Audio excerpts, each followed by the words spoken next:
Imagine if each morning when you wake up, you're smiling and looking forward to your day, knowing you are happy even while you're dealing with grief and loss. The Grief and Happiness podcasts inspires, comforts, and supports you with each new episode. I'm Emily Zero-Threat, welcoming you to explore with me your life of endless possibilities.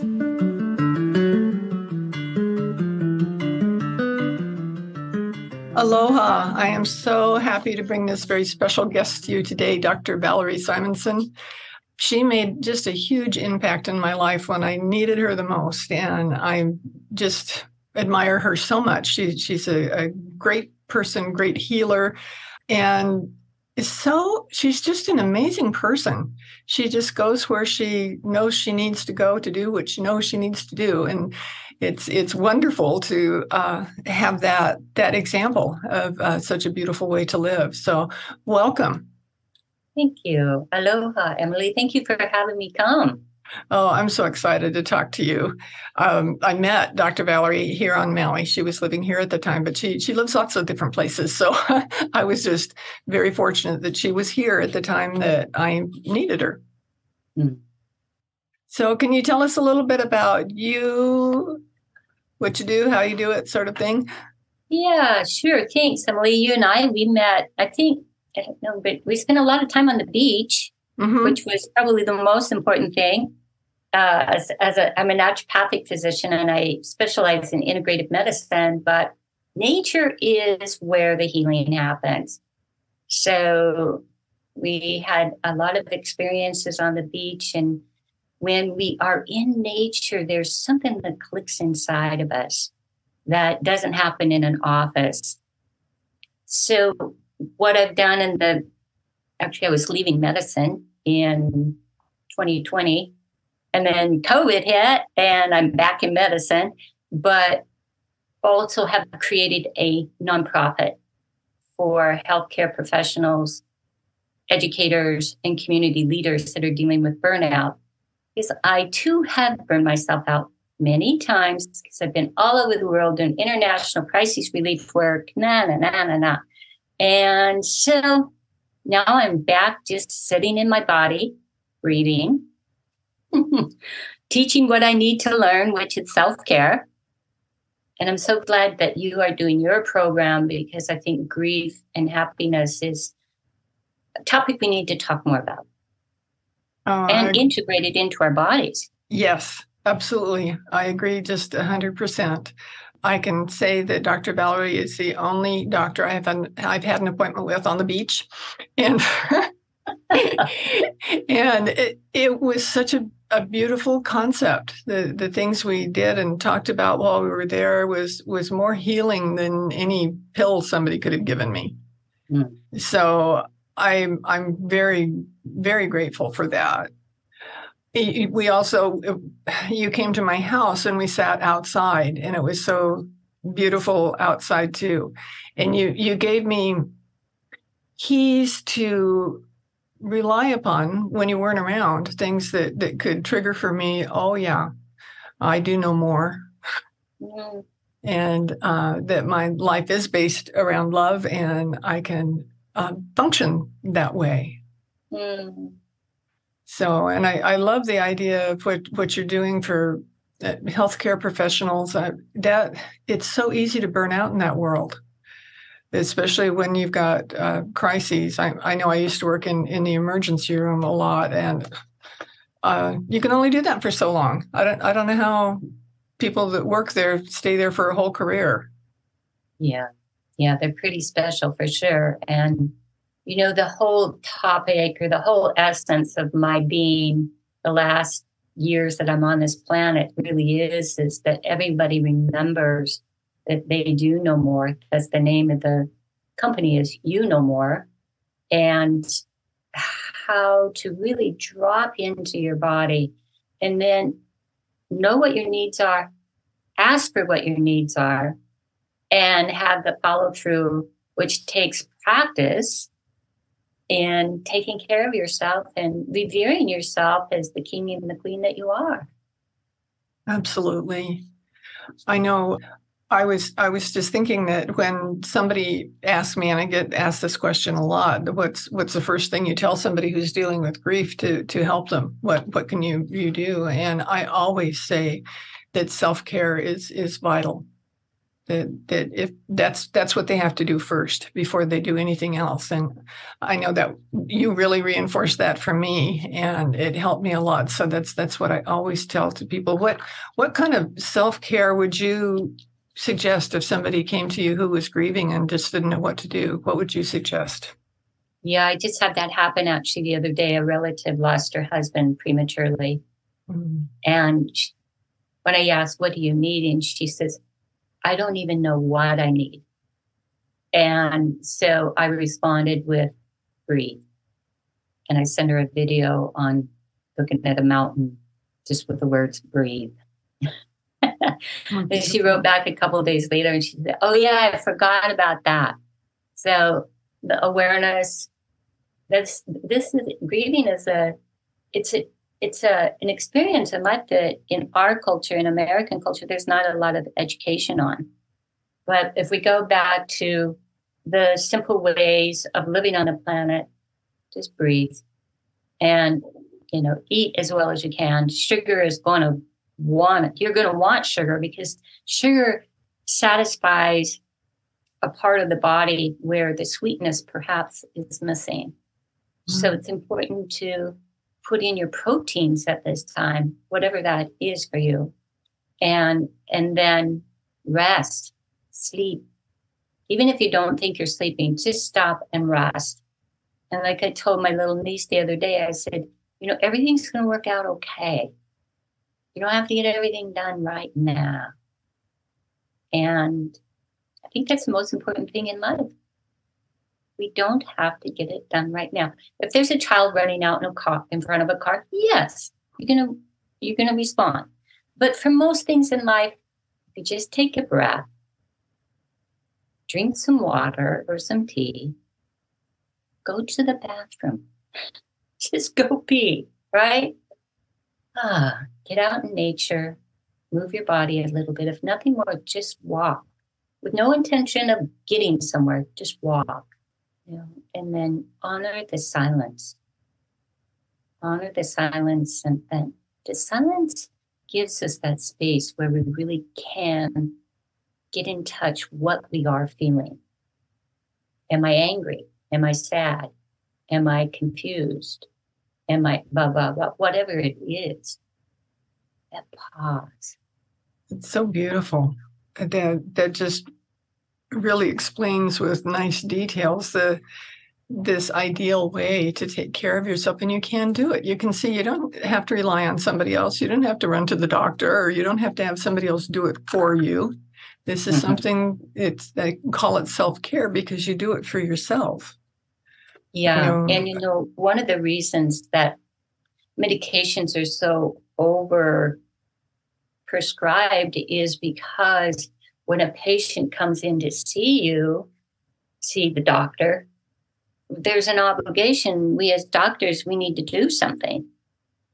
So, okay, well, they're sad. Well, let's look at this antidepressant. Well, they're having anxiety. Well, let's look at this anxiety medicine. And perhaps all it is they just need their hand held and told, you know what, it's okay. You've got this. I believe in you. And do nothing but just be there. And when we have someone just holding our hand, perhaps, knowing we're not alone, things do improve.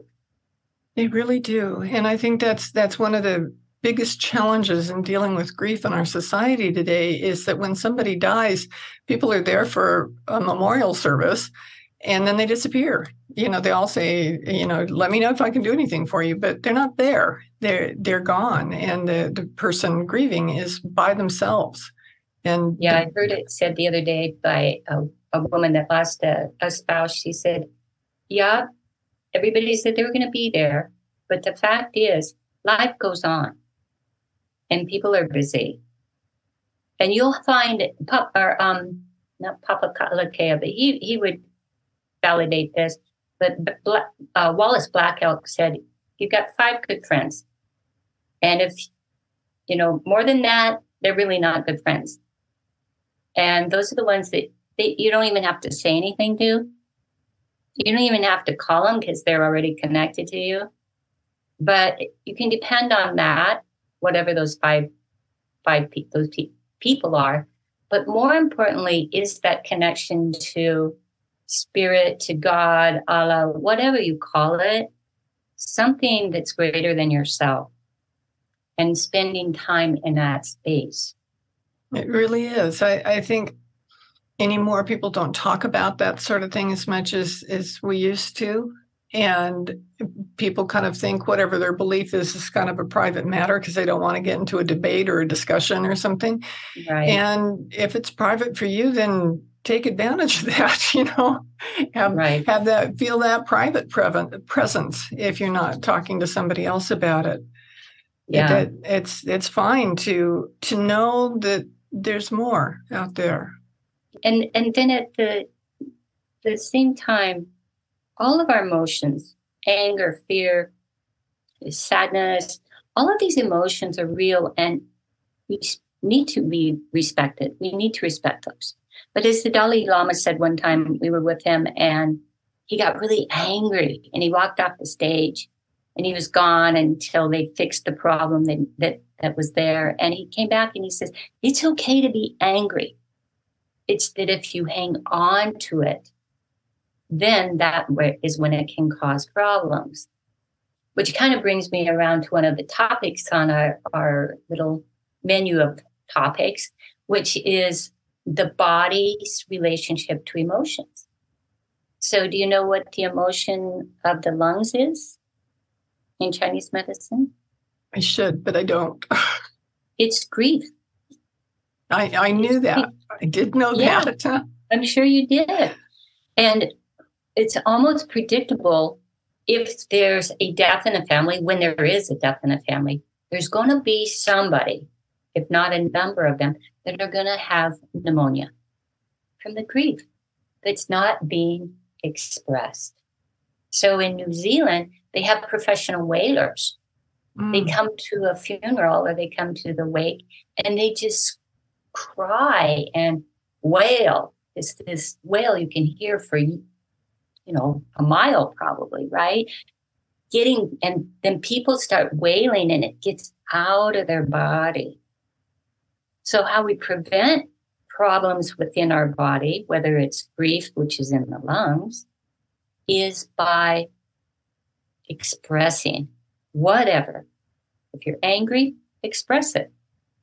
If you're happy, express it. And you know for yourself, and many of you that are listening know this too, if I could just think of something happy, or like a family the other day said, I just want to watch a funny show where I can laugh. And laughter, joy, is the emotion, motion and the organ is the heart, joy. And when we laugh, it changes the chemistry in our brain. Our oxytocin, our love hormone goes up, our dopamine levels change, our serotonin levels are satisfied.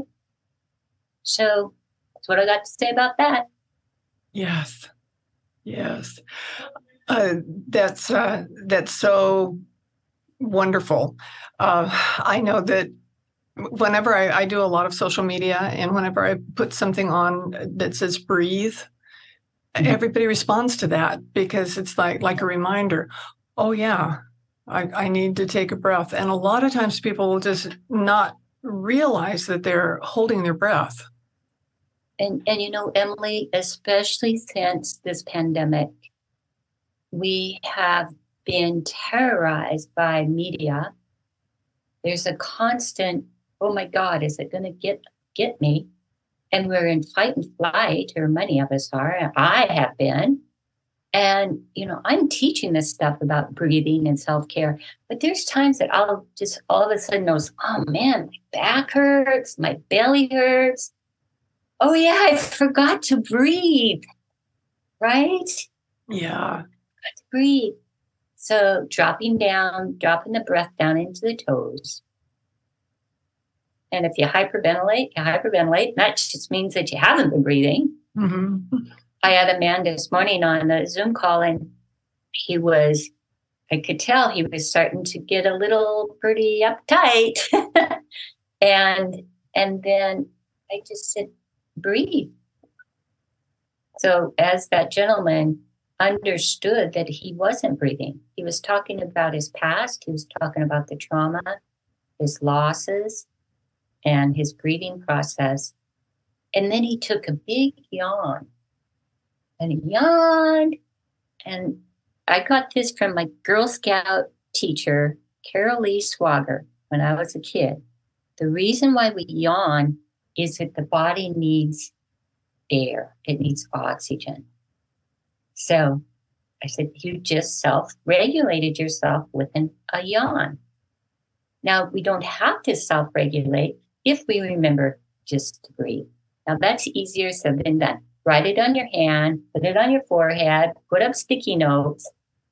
As we're all learning to recover from the trauma that we've been through the last couple of years. Throw a couple deaths on there. I think I know of, in my family, I think there's something like 16 deaths. Wow. In this last year and a half or something. That's a lot. It's a lot. And so many of us are experiencing death and loss in general, like we never have before, that came with the pandemic.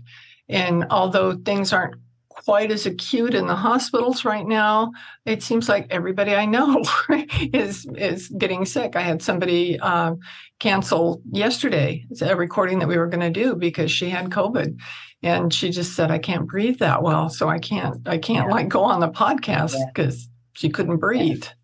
Yeah, and I think, Emily, it's important that we honor the fact that it's not just COVID.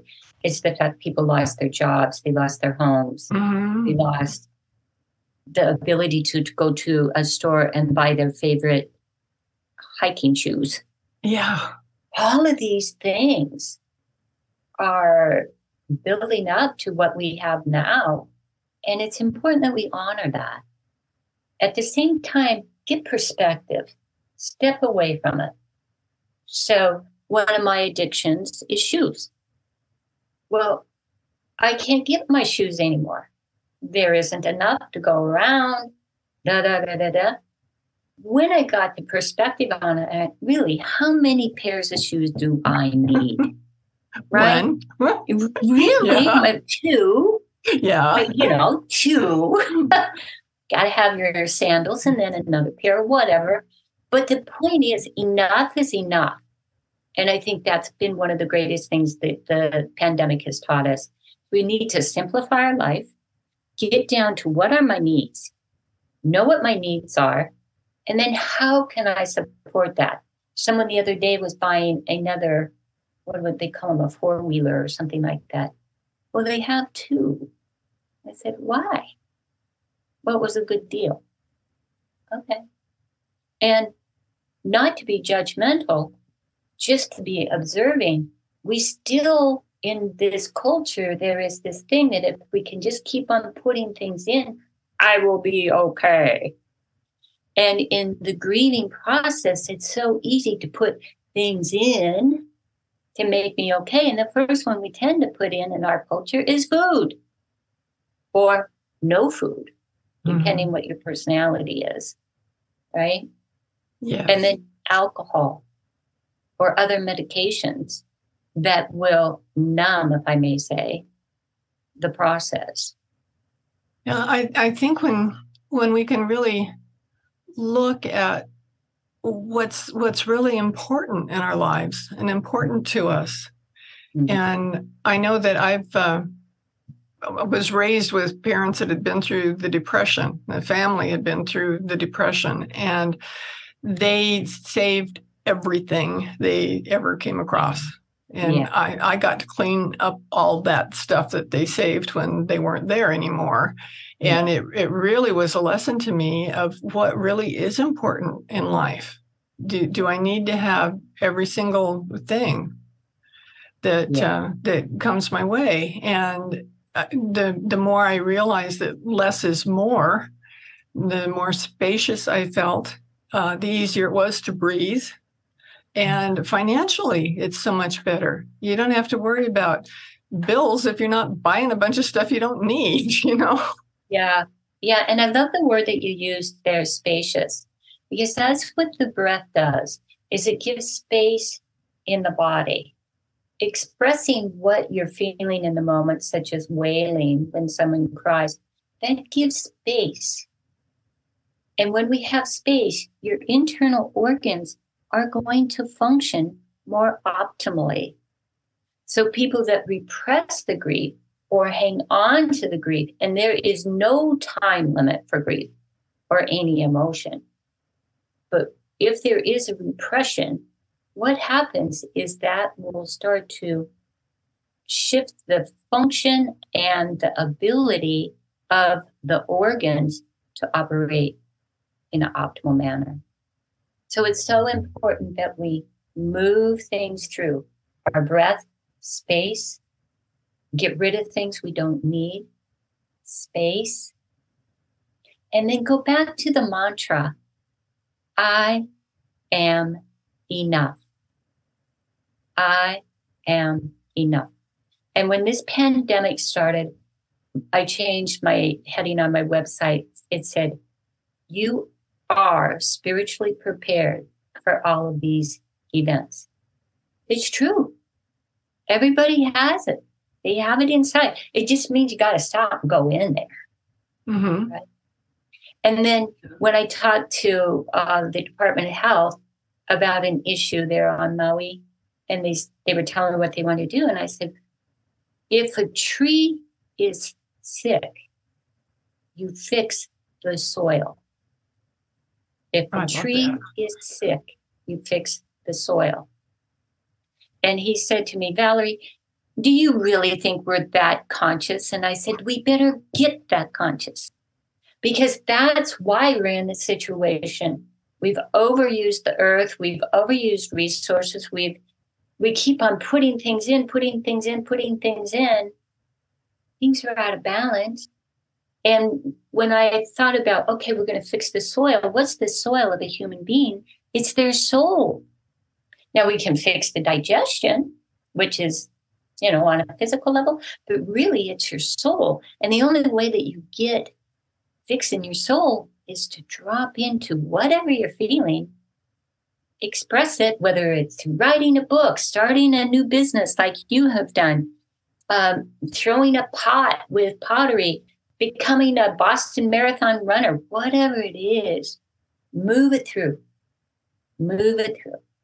I think when people can find something to focus on, that it other than not feeling well or grieving or whatever it is. I had one friend who dealt with cancer, and it was a long road. And when she got better, she started first walking, then running, and her goal was to run a marathon, and she did. And by the time she did that, she was fine. She was wonderful. Yeah. And it takes a lot of air to run, a lot of breath. Yes, it does. I think that was so good for her. And then practice. It took practice. Mm-hmm. And going back to your story, Emily, where you took your mess and you turned it into your message. That's right. And that's what we all have the opportunity to do.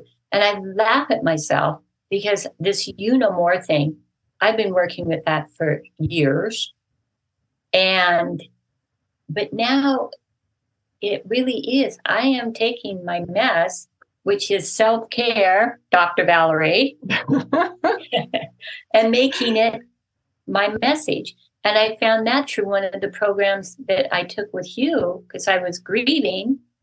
And then when you took me through the exercise, I thought, I'm not grieving what's happening in the world. I'm grieving that I don't take time out for myself to take care of myself. That's what I was sad about. And after we had that class together, the Grief Alliance gathering, I put it in my calendar. And that night I took a bath, the first bath where I just didn't do anything. I didn't listen to a podcast. I didn't do anything. I just laid in that water. Mm. Right. How beautiful. We need more baths.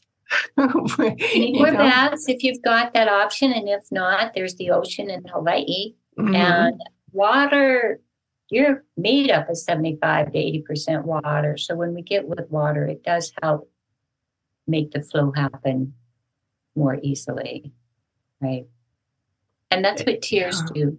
Mm-hmm. Tears, they're moving the water. And tears are interesting too, because people in grieving often will say, I can't stop. I should be able to control this. I keep having all these tears. Well, have the tears.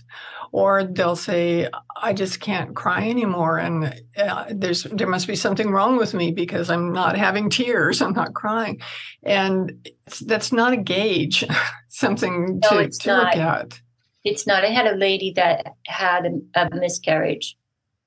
And then the second baby stillborn, third baby stillborn. Oh, wow. And we had to put her in the hospital as she couldn't quit crying. And one day the attending physician in the hospital said, when are you ever going to stop crying? And she said, when there's no more tears. Mm. And one day I popped in to see her and she was gone. She had left the hospital and I tracked her down. I said, are you okay? And she said, yeah, no more tears. And then she ended up having a set of twins, healthy twins. Years later, she gave herself a little break. But when there are no more tears, isn't that beautiful? That's beautiful. Mm-hmm. Wow. That really is. Thank you so much for sharing that. That's such a beautiful way to put it. Yeah. Yeah. But understand what the tears are about. And that's like with that process that you took me through the other day with the other people in the group. I thought it was XYZ was why I was sad. The world situation, the overwork, no. What I was really grieving was that Valerie didn't have time to take care of Valerie. And it's not that the time isn't there, but I wasn't valuing me. I was valuing everybody else. And that's what a lot of us in the healthcare profession and other professions do, is we take care of them. We take care of them. And then pretty soon, whop, what happens to us? Yeah. We're burned out. Absolutely. Or sick. Mm-hmm. You work until you can't work anymore for one reason or the other. And then you judge yourself. We do so much self-judgment, and self-judgment gets way in the way of your self-care. Yeah. Wow.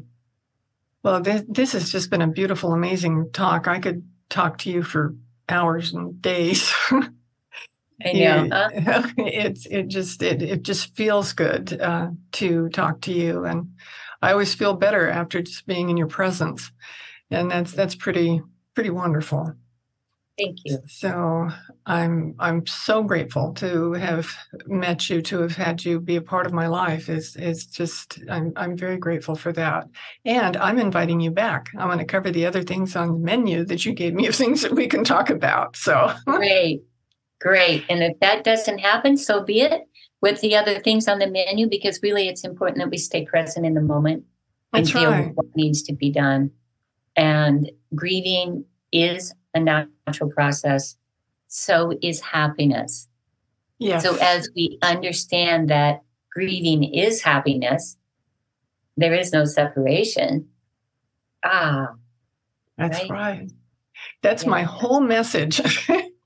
People often question me about that, but I say it's so important. And when I tell them that I really am happier now than I ever have been, a lot of times they express surprise, but I also can get the feeling from them like there's hope. You know, they didn't think maybe that would ever happen again for them. Yeah. But when they can see with all that I've been through, that I can be genuinely happy and grateful to have the opportunity to help other people and have a real mission for myself, a purpose in my life that makes all the difference in the world. And I will testify that watching you go through this process is that as you've gone through the grief, the happiness is sustainable. Unlike bliss, like, oh, I'm all bliss, that's not sustainable. Happiness is.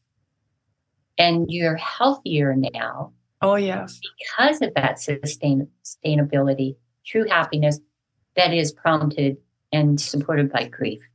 Yes. Yes. What a beautiful way to say it.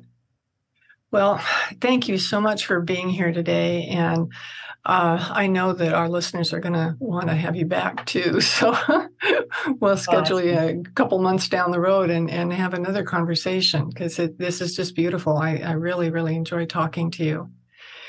And we will be back next week with a different guest and a different topic. And I look forward to seeing my listeners there then too. Aloha.